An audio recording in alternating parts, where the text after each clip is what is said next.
வணக்கம். ஜேகே செய்திகளின் மதிய நேர பிரதான செய்திகள். முதலில் தலைப்புச் செய்திகள். ஜனாதிபதி ரணில் விக்ரமசிங்கவின் தேர்தல் விஞ்ஞாபனம் வெளியீடு. தமது தேர்தல் விஞ்ஞாபனத்தை ஐக்கிய மக்கள் சக்தி நகலெடுப்பதாக தேசிய மக்கள் சக்தி குற்றச்சாட்டு.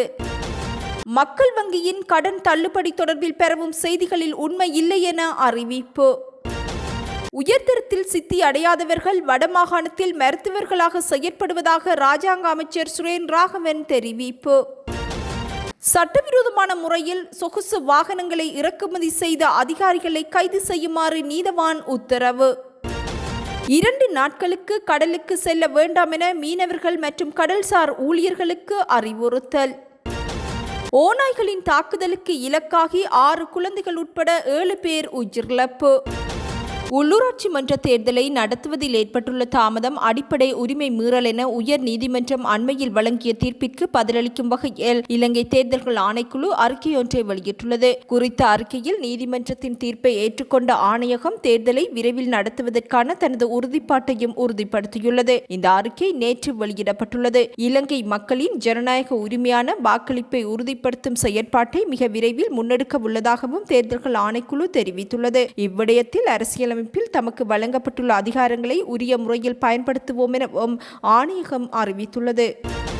54 பில்லியன் ரூபாய் அறவிடப்பட முடியாத கடன் தொகையை மக்கள் வங்கி தள்ளுபடி செய்துள்ளதாக பெறவும் செய்திகளில் உண்மை இல்லை என மக்கள் வங்கி அறிவித்துள்ளது. இந்த செய்திகளை மக்கள் வங்கி முற்றுமுழுதாக மறுப்பதுடன் எந்தவிதமான கடன் தள்ளுபடிகளையும் தாம் செய்யவில்லை என மக்கள் வங்கி அறிக்கையொன்றினை வெளியிட்டு விளக்கம் அளித்துள்ளது. அரசியல் ரீதியாக முக்கியம் பெறுகின்ற இக்காலகட்டங்களில் இவ்வாறான ஆதாரமற்ற செய்திகள் மறைமுக நிகழ்ச்சி நிரலுடன் முன்னெடுக்கப்படும் திட்டமிட்ட பிரசாரம் எனவும் மக்கள் வங்கி தெரிவித்துள்ளது. இவ்விளம்பரத்திற்கு மக்கள் வங்கிக்கும் எவ்விதமான தொடர்பும் இல்லை எனவும் இத்தகைய மோசடிக்காரர்களின் செயல்களில் சிக்கிக்கொள்ள வேண்டாம் எனவும் மக்கள் வங்கி தனது வாடிக்கையாளர்களிடம் கோரிக்கை விடுத்துள்ளது. மக்கள் வங்கியின் கணக்குகளை வைத்திருப்பவர்கள் வதந்திகளை புறக்கணித்து துல்லியமான உண்மையான விவரங்களுக்கு மக்கள் வங்கியின் உத்தியோகபூர்வ தகவல் மார்க்கங்களின் ஊடாக வெளிப்படுத்தப்படுகின்ற விவரங்களை மாத்திரம் நம்புமாறும் மக்கள் வங்கி பொதுமக்களை அறிவுறுத்தியுள்ளது.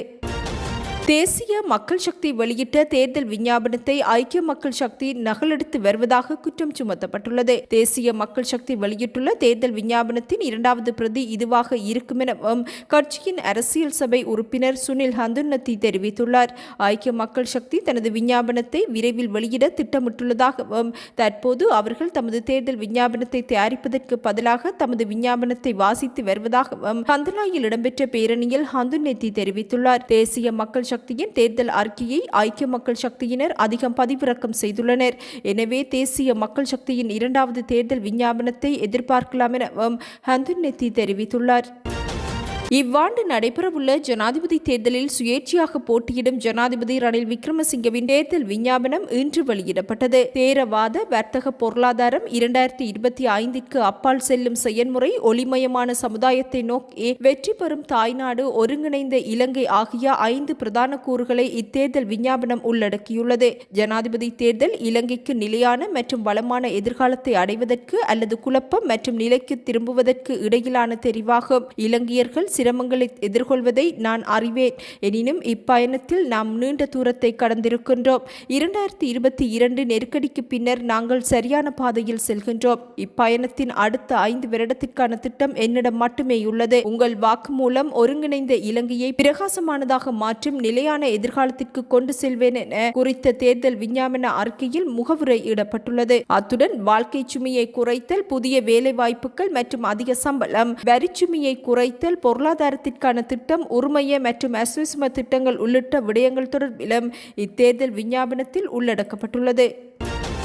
சஜித் பிரேமதாச தலைமையிலான ஐக்கிய மக்கள் சக்தி தற்போது கடுமையான நிதி நெருக்கடியை சந்தித்துள்ளமையினால் ஜனாதிபதி தேர்தலுக்கான பிரசார பணிகளை நடத்த முடியாத சூழல் ஏற்பட்டுள்ளதாக அக்கட்சியின் ஜனாதிபதி தேர்தல் நடவடிக்கைகளின் தலைவர் சுஜீவ சேனசிங்க தெரிவித்துள்ளார். எதிர்க்கட்சித் தலைவர் சஜித் பிரேமதாச கடந்த காலங்களில் சேகரித்த பணத்தை செலவு செய்து பாடசாலைகளுக்காக பேருந்துகள் மற்றும் வகுப்பறைகள் வழங்கியதாகவும் அதற்காக பாரியளவு தொகையை செலவழித்தமையினால் கட்சி கடுமையான நிதி நெருக்கடிக்கு முகம் கொடுத்துள்ளதாகவும் அவர் சுட்டிக்காட்டியுள்ளார். அம்பாறை நகரில் நேற்று இடம்பெற்ற மக்கள் சந்திப்பில் இணைந்து கொண்டு கருத்துரைக்கும் போதே அவர் இதனை குறிப்பிட்டார். 2019 ஆண்டின் ஜனாதிபதி தேர்தலின் பின்னரும் எதிர்க்கட்சித் தலைவர் சஜித் பிரேமதாச தேர்தலுக்கான செலவினங்களை செலுத்தாமல் யாழக்காட்டிற்கு சென்றுவிட்டார். இறுதியில் பணத்தை சேகரித்து அத்தொகையை நான் உள்ளிட்ட சிலரை செலுத்தினோம் எனவும் அக்கட்சியின் ஜனாதிபதி தேர்தல் நடவடிக்கைகளின் தலைவர் சுஜீவ சேனசிங்க சுட்டிக்காட்டியுள்ளார்.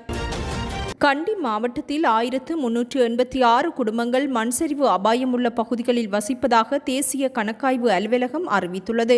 கண்டி மாவட்டத்தின் மண்சரிவு அபாயம் அதிகமுள்ள 20 பிரதேசங்களில் 1845 குடும்பங்கள் இனங்காணப்பட்டுள்ளன. கடந்த வருடம் டிசம்பர் மாதம் 31ஆம் தேதி வரை 19 பிரதேச செயலகங்களில் உள்ள 231 குடும்பங்கள் மாத்திரமே மீள் குடியேற்றப்பட்டுள்ளதாகவும் தேசிய கணக்காய்வு அலுவலகம் வெளியிட்டுள்ள அறிக்கையில் தெரிவிக்கப்பட்டுள்ளது. தணிக்கை அறிக்கையின்படி 235 குடும்பங்கள் மாற்று குடியிருப்பிற்கு விண்ணப்பித்துள்ளன. கண்டி மாவட்ட செயலகத்தின் 2023 வருடாந்த அறிக்கையில் உள்ளடக்கப்பட்டுள்ள கணக்காய்வு அறிக்கையில் இவ்விடயங்கள் குறிப்பிடப்பட்டுள்ளன.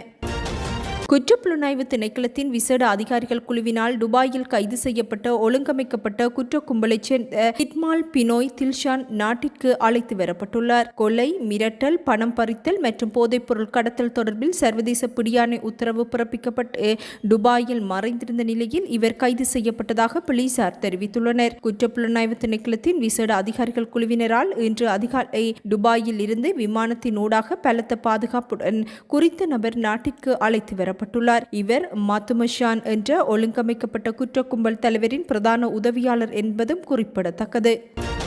கடவுச்சீட்டு விநியோக விடயத்தில் அரசாங்கம் இன்னும் கிரமமாக செயற்பட்டிருக்க வேண்டும் எனவும் அதற்காக தாம் மன்னிப்பு கோருவதாகவும் வெளிவகார அமைச்சர் அலி சஃப்ரி தெரிவித்துள்ளார். வெற்று கடவுச்சீட்டுகளின் பற்றாக்குறையினால் புதிய கடவுச்சீட்டு விநியோகம் மட்டுப்படுத்தப்பட்டுள்ளது. இதனால் பல நாட்களாக பொதுமக்கள் கடவுச்சீட்டினை பெற்றுக் கொள்வதற்காக காத்திருக்கின்றனர். இவ்வாறு பொதுமக்கள் அசௌகரியத்திற்கு உள்ளாகியுள்ளமை கவலை அளிப்பதாகவும் அரசாங்கம் இவ்விடயத்தில் இன்னமும் கிரமமாக செயற்பட்டிருக்க வேண்டும் என்பதை தாம் ஏற்றுக்கொள்வதாகவும் அலி சஃப்ரி தெரிவித்துள்ளார்.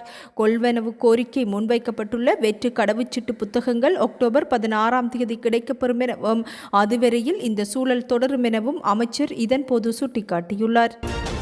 வடக்கு வங்காள விரிகுடா கடற்பிராந்தியத்திற்கு செல்வதை எதிர்வரும் 2 நாட்களுக்கு தவிர்க்குமாறு மீனவர்கள் மற்றும் கடல்சார் ஊழியர்கள் அறிவுறுத்தப்பட்டுள்ளனர். பலத்த மழை, கடும் காற்று மற்றும் கடல் சீற்றம் தொடர்பில் எச்சரிக்கை அறிக்கையை வெளியிட்டு வளிமண்டலவியல் திணைக்களம் இதனை குறிப்பிட்டுள்ளது. இதற்கமைய இன்று வங்காள விரிகுடாவை அண்மித்த வளிமண்டலத்தில் காற்றழுத்த தாழ்வு நிலை அதிகரிக்கும் சாத்தியம் காணப்படுவதாகவும் குறிப்பிடப்பட்டுள்ளது. குறித்த கடற்பிராந்தியத்தில் பலத்த மழை பெய்வதுடன் மணித்தியாலத்திற்கு 70 முதல் 80 கிலோமீட்டர் வரையான கடும் காற்று வீசக்கூடும் எனவும் கடல் கொந்தளிப்பாக காணப்படும் எனவும் வளிமண்டலவியல் திணைக்களம் அறிவித்துள்ளது.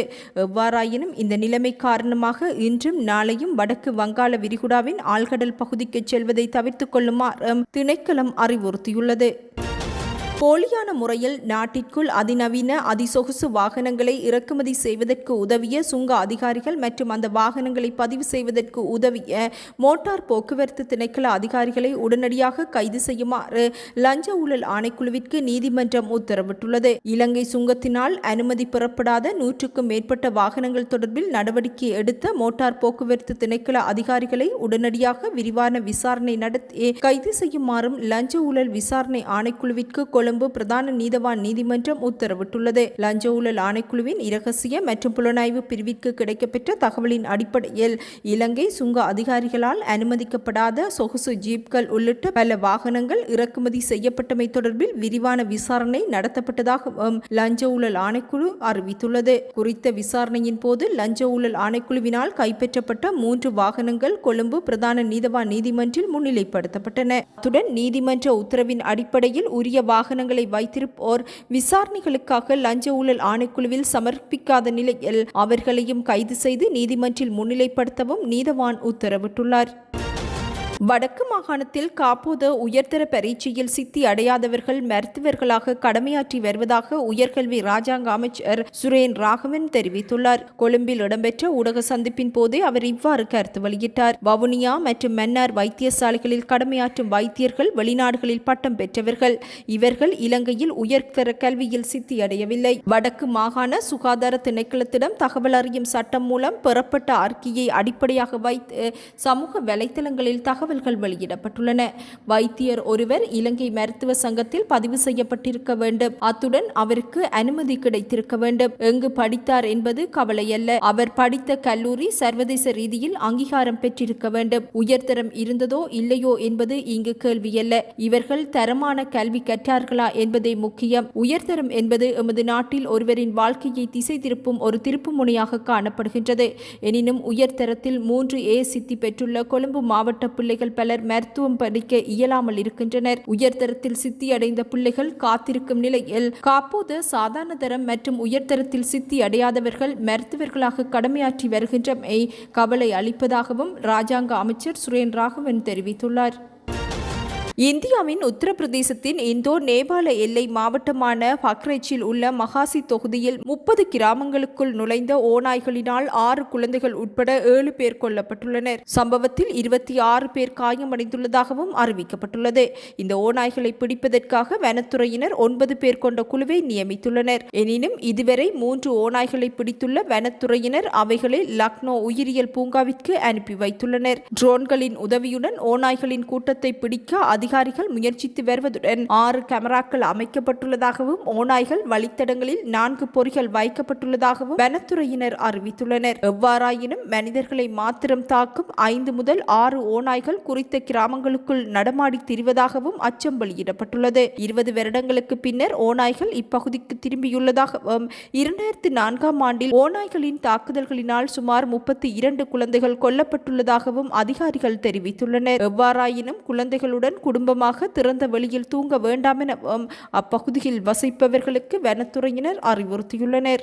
இத்துடன் இன்றைய எமது மதிய நேர பிரதான செய்திகள் நிறைவடைகின்றன. எமது அடுத்த பிரதான செய்திகளை இரவு எதிர்பாருங்கள். வணக்கம்.